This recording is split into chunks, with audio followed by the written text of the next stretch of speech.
This is Defacto Review, where we run down the top news events from the previous week, and then we debate what happens next. Hi, I'm Terrence Edwards, and with us tonight is our host, Jargal Defacto. Hey, Jargal. Hi. Good evening. How was your week? Well, politically very interesting week. Specifically Friday evening. Yes. In particular when the major things are now happening within the walls of the political party, not particularly necessarily within the parliamentarian or the institutions. Now, right now, Parliament's in its extraordinary session. Do you know how long will this last and when the actual official session will open? Well, we have a spring and fall sessions. Sure. And the fall sessions, depending on the needs, they call extraordinary sessions. Yeah. Which was the case last week for Thursday, Friday, and they will continue this year, this time as well. And to the end of the month, they will start ordinary sessions. Yeah, officially. But whether it is ordinary or not ordinary, the issues they discuss these days are crucial in many sense. Because of the imbalances in the economy. First time, yes. Yeah, direct attention. First time Mongolia is going to increase taxes for last many years, major taxes. There have been several proposals to increase many taxes, 8 of them, but now they have been discussing and there are only a few. But however, very substantial taxes are remaining, and they will discuss it again. From Monday, standing committees of the parliament will discuss the issues all the way through Wednesday, and on Thursday they will make final decisions. First hearing have gone, now the second hearing is coming. And that's some of what we'll be talking about this evening, but for now, let's look at what we have for our program tonight.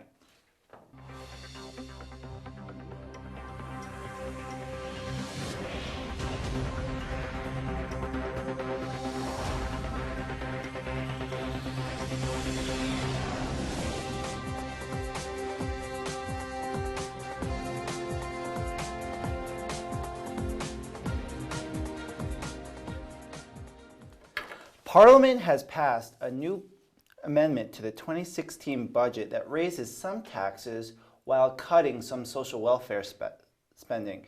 It's in an effort to bring order to Mongolia's runaway deficit. The amendment from Finance Minister Defacto Chojulsorin hikes income tax for anyone earning more than 2.5 million tugriks a month, and that's a hike of 25%. It also raises the tax on alcohol and tobacco by 20% and reduces the scope of the universal 20,000 tugrik children allowances to just 60% of all Mongolians under the age of 18 years. Completely cut are the allowances to university students, while a proposed hike on social insurance payments was omitted by the parliament. So in your mind, Jargal, which is going to be the harder pill to swallow? These tax hikes or the cuts in social spending? Well, good questions. This government has a big problem with current deficit. They need money. 20%, or now down to 18%, I'm not sure. Well, not that substantial change. Yeah. However, now they have to pay a lot interest rate because it is accumulation of foreign debt through bonds, through the guarantee of development bank loan, and plus they have been borrowing a lot from domestic market. Yeah. And banks own a lot government bonds. So altogether, government is paying just only for interest about 20% of the current income of budget, and it will keep going all the way to half of them. Half of the revenue will be paid for the interests of all type of debts, government debts. So it's a deficit to GDP ratio of between 18 and 20% at the moment. Yes, and instead of informing us or taking any measure to get paid on the loans they have borrowed from the bond money to whoever had been borrowing. They are just now decided to now tax everybody. It is, you know, this is like it's very fake event, major step. And I wrote last week an article called "Fake Stun," which will be tomorrow in English in UB Post, describing what's going on in the country in terms of political governance. Well, in general, it's very sad news that the government first thing is to make higher taxes. Taxes means they are cutting away from you have earned legitimately for the purposes that we don't know very much clearly how much efficiently they use the money from taxes. And this is very sad news for people who honestly working in this country. We have, of course, a lot of corrupt people. Instead of talking to them, now they decided which is easier, to tax everybody.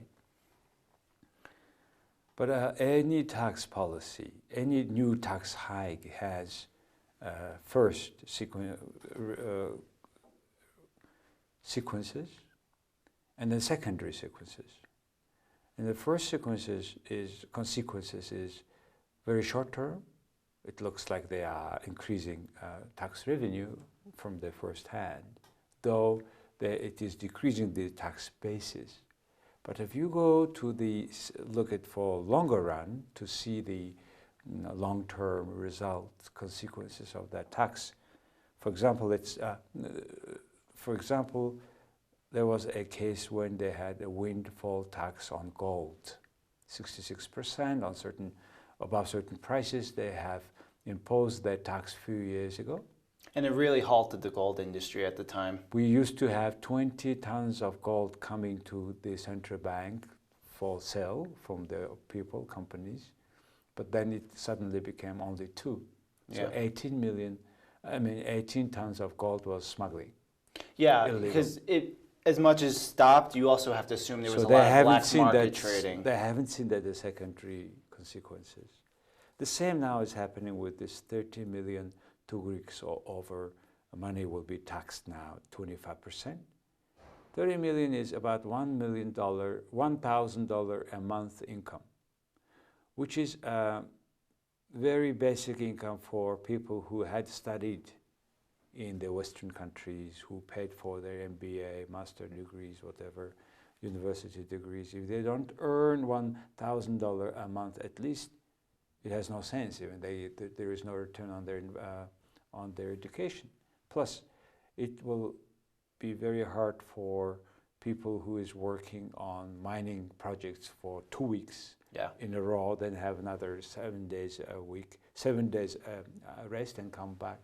These people are earning more than $1,000 a month, and mostly the most hardworking, most talented, skilled, educated Mongolians are now to be taxed. Which is, if in terms of secondary consequences, many of Mongolians may choose leave the country, may change the job, they will not stay long if they will have a less salary than $1,000 a month. Plus, it means that many foreign employees will go out from the country because it is the same for them to pay 25% tax on that, and then in the U.S. because they mostly receive way more than 30,000. Yeah, it's going to break that easily. If it's 100 million Tugriks, then 30 and 70 million, 25%, they are paying a lot of money, 15 million Tugriks. So that's why I believe many companies who somehow, companies are struggling anyway now, right after mining a boom bust. But now particular few companies who are in the services, in particular for long term, they are just staying here in the long term because they have invested a lot already. So those companies will have a hard time. So basically, this is very bad signal for talents, skilled people, foreigners. Basically, it's closing down foreign investment to the country. And secondly, I think it will decrease the productivity in the society because now people are not interested to earn more than certain money because it's taxed anyway. So they will up to 30 million 2 weeks, then the rest they will, whatever, they will do something else, but they will not be any more productive. Another point is not only it will rebuild the foreign investors, also Mongolian domestic investors will go abroad to look for better chances. Maybe through capital market they will buy shares in other countries. And next one is people tend to spend many things for just things they don't need much. As soon as these sort of things are tax exempted now, they try by all means to try to pay less taxes and to buy as much as possible, even if it is tax exempted. So we will have more West in the country. And the last point I want to share with you is we will increase more cash in the circulations. And it's very bad because it will increase the black market. We call it gray economy. It will decrease the turnover of money. Unfiled, unreported income that won't go taxed. If more money goes through black market, gray economy, and less it goes through bank, then it is very bad for economy because now we have the speed of the turnover is much lower. So this sort of secondary consequences of that policy are expected, and it will happen as soon as they adopt that law, and hopefully they have not yet adopted, but particularly on that issue, they will have some, I think they should have some rationale on that. But we're not sure because the People's Party, ruling party, internal meeting, which was disclosed, right? Which was close to the media. They agreed that they will continue with this 25% of income tax, at least the last information I have, and they will discuss it on Monday at the standing committee. So let's see. As I mentioned last week, it's a hard sell to raise taxes in an economy like this. People are already struggling and you're taking more of their income away. One obvious thing to look at it would be the privatization of government assets. For the short term, that would bring in a bit of revenue, but for the long term, a lot of these are dead weight. The vacuum cleaners sucking in government revenue, public funds every year. And of course, that would be a nice cost savings for the government if the last government had been successful, but they made a lot of promises to privatize, but I see it as a complete failure. Before taxing people, they should consider that sales of state-owned enterprises, shares, majority shares, and with the condition that they will continue their businesses as such. And at the end, when the value comes up, they can sell the remaining smaller shares with even a higher price. So this is the way how you sell, privatize state-owned companies through stock market. Hopefully, it is the rational way for them to do so. I won't be holding my breath. Okay. Moving on. The Parliament has failed to pass 8 tax items in the new budget, raising concerns that once again Mongolia is saddled with a disarray or disharmony between the Parliament and the cabinet government. Members of the Mongolian People's Party met privately to get its affairs in order after Parliament's Budget Committee rejected the 8 tax items. Some of what was said during that closed-door meeting was then reported to the local newspaper Ardin Erch, where statements seemed to reveal some disarray between the Parliament and the cabinet. Again, that's the actual lawmakers as opposed to the cabinet under Prime Minister Jargal-Tolga Erdogan.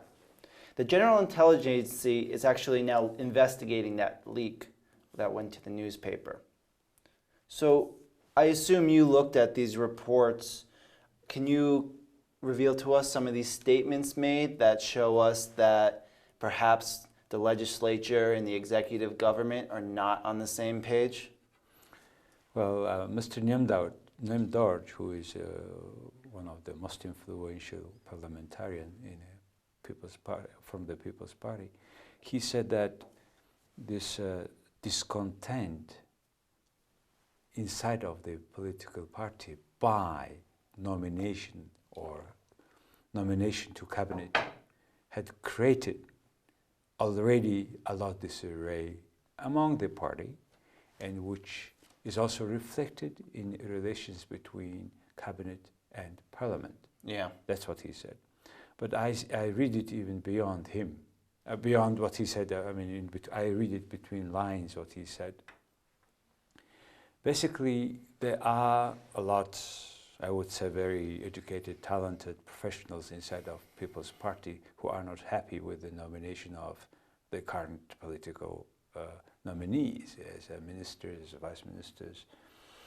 And they are just opposing what they are suggesting.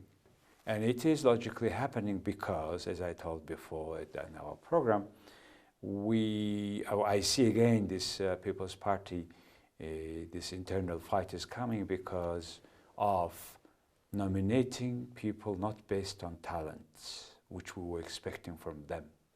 Political appointments. Yes, it is their political nominees are mostly based on how much the person had given a donation to its own political party. Because this political party donations, funds, financing are not clear, they never report. We demand it, but they never report. And we see that what's happening with, what by the way happened with the Democratic Party, which destroyed itself at the end. But I think the same is happening with this People's Party. So people are not happy. Some parliament members are not happy that they are not nominated. So they are opposing many issues on one side. On the other side, of course, they see that what we have in our political party program promised are completely different than what now you're going to do. So there are the sort of discussions, hopefully intellectual discussions happening. But one thing was also I observed that at that internal meeting, the press says that the current Prime Minister said, before you have been talking whatever you wanted, anyway, everywhere. It is not anymore the case. That's what he said to his own political party members. So it's going to be tough for people who has different opinion. So it's a matter of this party, internal democracy issue, as well as this corruption issues I am raising. Okay. Well, we have a lot more to talk about, so we're going to move right along to the next topic. The proposed salary cuts to judges and prosecutors has some worried about how it will affect their independence. Already, the government has made $3.2 billion in savings from the 30% salary cuts to high officials in government. And the Jargal-Tolga Erdogan-backed government has proposed even more salary cuts in government now in the courts. A judicial society has already reached out to government officials not to pass the amendment, but some worry that this lobbying, and if it's actually adhered to, if they follow that request, will be detrimental to the court's independence. So I'm wondering, who has to weigh in on this decision for the courts? Is it a cabinet decision? Is it a parliament decision? Well, that's the problem. We don't see much difference between parliament and cabinet. With a lot of overlapping. Overlapping, and that's very bad because at the end, theoretically, the cabinet should take responsibility for every executive actions, right? But not the case in Mongolia because this parliament is making decisions on behalf of the executive power. So we don't know how to get responsible for this sort of decisions, one. Secondly, about this judge issue. Yeah, the judge salary was, for example, 4 times more than a procureur, we call it procureur. Yeah. Or maybe 8 times more than the inspector, for example, police inspector. Big gap. Yes, and big gap, and they are not happy because we are working the same system. Why somebody should have 5 times more? That's the big discontent among this judicial power in the country. But this one, if you go like this, case by case, decrease in salary here, increase in salary here, it doesn't work. It in other times show that how much not mature are political and economic institutions in the country, because these institutions are not working inclusively. Yeah.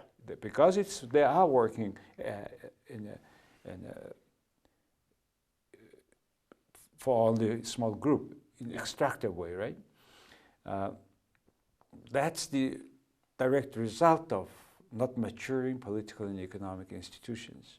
Instead of, for example, giving somebody a particular salary, there should be a certain pyramid of the scope of incentives, salary level of public officers. How long you've held a position, your exactly how experience experienced it is, how efficient you are, what is the productivity, etc. Sure.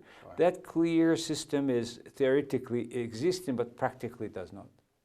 And that's one of the way how Mongolian government is being selected, or based on not talent, not merit-based. It is political loyalty based nomination. That's why every time when we change power, they change almost completely all public offices. Clean slate, yeah. And they're restructuring all ministries according to their needs, not to the needs of the economy, unfortunately. And that's, I think, one of these issues happening, and we should have normal political and economic institutions working in Mongolia until it works like this, a normal way. We will have this problem, and it cannot be working like this just because these political parties have corruptions. Yeah. It is they are redistributing political powers based on how much you have donated to your political party. So money talks here. So that's why they even don't think about having responsible people who had misused a lot of public funds. That's the concern. So if the concern is that following their request and keeping their salaries or changing the salaries the way they would like, it would have the courts owing a favor to the MPP. But how would you say this current status quo is as far as independence in the courts? They say it is independent, but for years during coalition or separate governance of these two political parties, they were always influencing on nominees, always positions in this judicial system. So unfortunately, that closes that provision of independence, complete independence of judicial power. So because you see the salary system, you see the opposition system, now you see what's going on now. So everything dependent on parliament members. Now this Mr. Nyamdorj said that now each judge coming to, they have separated, they have divided themselves, and they were coming to parliamentary members, asking them not to vote for decreasing their salary. Yeah. So this is the way how they make a lobby. I understand them, because they have receiving certain salary, then they're decreasing.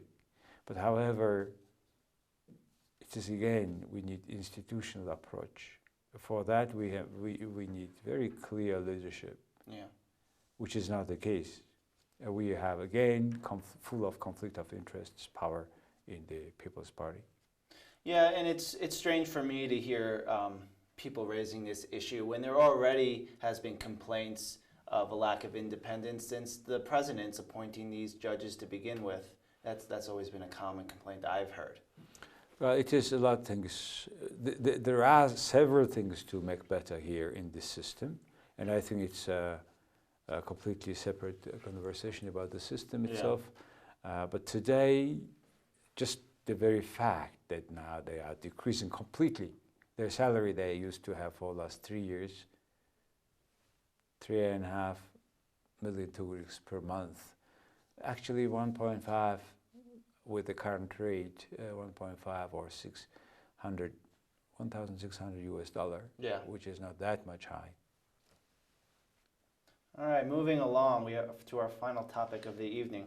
The Jargeltolga Erdenbach government has proposed taxes on wealthier citizens, including a tax on interest rates from savings, to dig the country out of its economic hole. Proposed legislation includes a 10% tax on the interest earned from savings accounts holding more than 100 million tugrik, as well as a tax on homeowners with real estate larger than 150 square meters. The tax on savings would reportedly generate up to 20 billion a year for the state. So this bracket of tax, are we talking about the top 1% in Mongolia, or will this hurt the middle class as well, do you think? Well, let's start small arithmetics. 100 million tugriks is $50,000. Yeah. For such an expensive country like Mongolia, $50,000 saving is not much for normal living. One. And plus, there are only few thousand people having this much savings. Relatively poor country. But these people accept corrupt officials, thieves, dirty politicians. The remainings are people who earn the money. And now when the time comes, now they are decreasing your earnings, your opportunities. It is not the best way, because now we talk about most productive, creative, skilled people, income. And then who would like to have more than that 100 million tugriks? Yeah. Now they will divide saving accounts into pieces now. It's separate. There will be split of this savings. There will be again more gray economy. Instead of they will decrease immediately the deposits. Okay, maybe they will buy something, etc., etc. Again, there will be secondary serious consequences of that decisions. In terms of this apartments more than 150 square meter, this is one of the absurd decisions, because this country has a law of income on the real estate. But the thing is, the state-owned companies don't pay real estate tax. If they don't pay, then the rest don't pay. So what's happening now, what should be happening is you should have that enforcement of this law. Everybody should pay 2% of your value of your real estate. But the problem is, because some in particular state-owned companies don't pay, we don't have proper valuation of real estate. That means the real estate sales on particular locations are not properly valued. If it is taxed correctly, and if it is in public domain informed, then everybody knows what is a true value. And they may have a tax, but half of this tax revenue from real estate should go back to the location for maintenance, for developing infrastructure. Then we will have a serious town with better, truly valued locations, right? So that's Mongolia should do. Instead of doing and having tax on all the real estate, now they will go measure the size of each apartment. What they will do? They will divide the apartment, give to somebody else, or they write on somebody's name. So this sort of, I think, not very much productive approaches are happening. At the end, who has this more than 150 square meter apartments? Yeah. Not many. So basically, Mongolia has gone back to now socialism, where everybody must be poor and no difference. That's what the politicians basically doing, and we are not happy about that. And hopefully, their rationale will work, because that law is not yet adopted. I think you're going to have the final word right there, because we've run out of time. We hope our briefings this evening will give you a head start when you enter the workday tomorrow, new work week. Have a great week. Thank you. Good night, all, Mbatar.